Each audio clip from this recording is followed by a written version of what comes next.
Hello and welcome to another spectacular episode of the League of Xcom, Season 2, Episode 7, Operation Brutal Dream.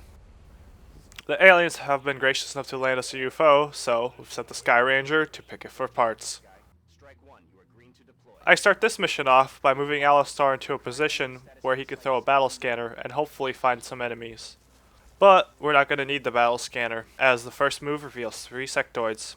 And with a 59% pistol shot, it's not going to look like I'm going to get one. Poppy, not in range of the rocket, will have to spend a turn moving.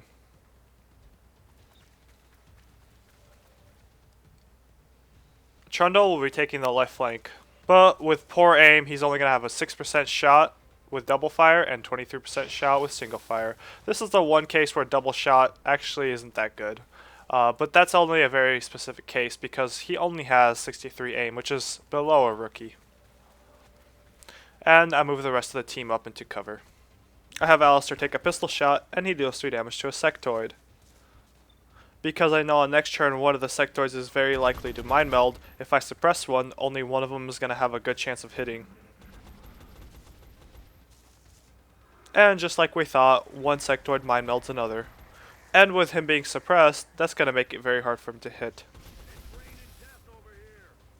And of course, the other sectoid is going to fire at Alistar. And thankfully miss.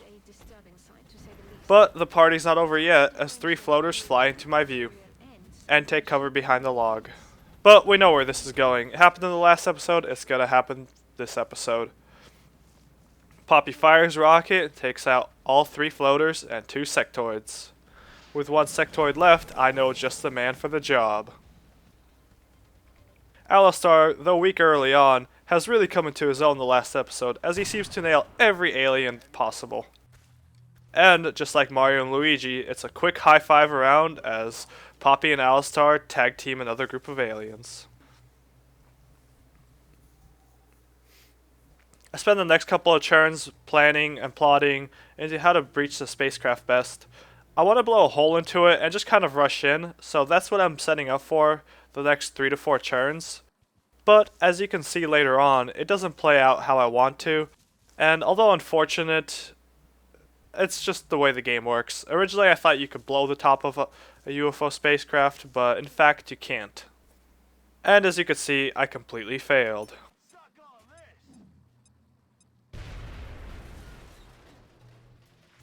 We're gonna move Pantheon down to see if we can maybe see something in the saucer. Would you look at that? We found the outsider.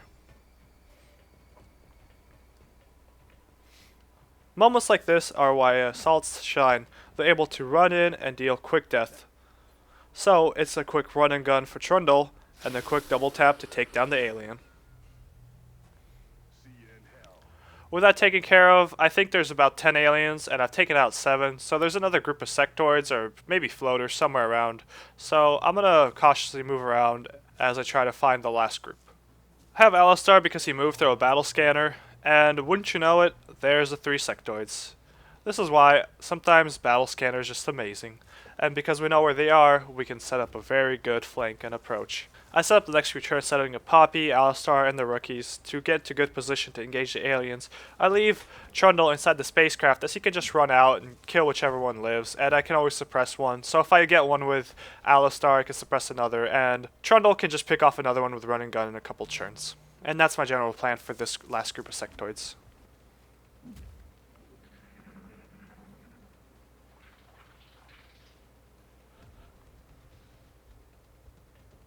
I have Trundle move up to scare up the aliens and get them to move. And I have Alistar take a 79% shot. I know at the beginning of the season, Alistar might have not looked like much, but right now, he's definitely looking like MVP material. This guy seems to land every shot possible.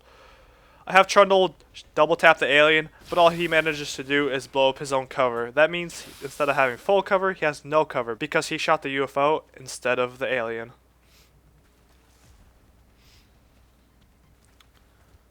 And it's just like I was talking about my plan. Snipe one and suppress the other, leaving one alien to be dealt with by Trundle. Although Trundle's mistake is kind of big, he only takes 2 damage for it, so he won't even be in sickbay long. I have both rookies shoot at the sectoids because I kind of want to get promoted as fast as possible. But when the sectoids are still there, there's only one man I know who can handle the job. And it's congratulations and high fives all around, as one sectoid's left and Trundle knows just what to do with them. And Operation Brutal Dream is over.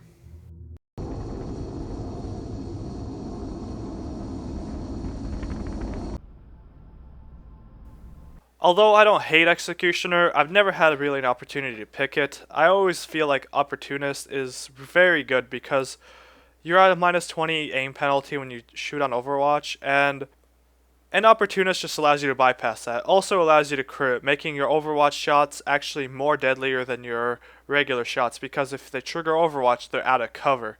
And the fact that you can crit is pretty sweet.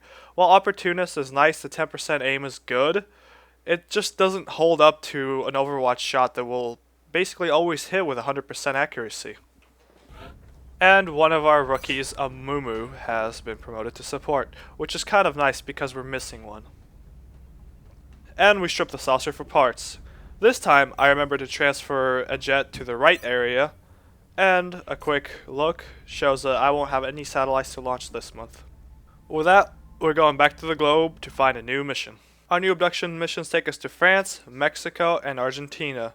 I can either have 2 scientists, 4 engineers, or a heavy lieutenant.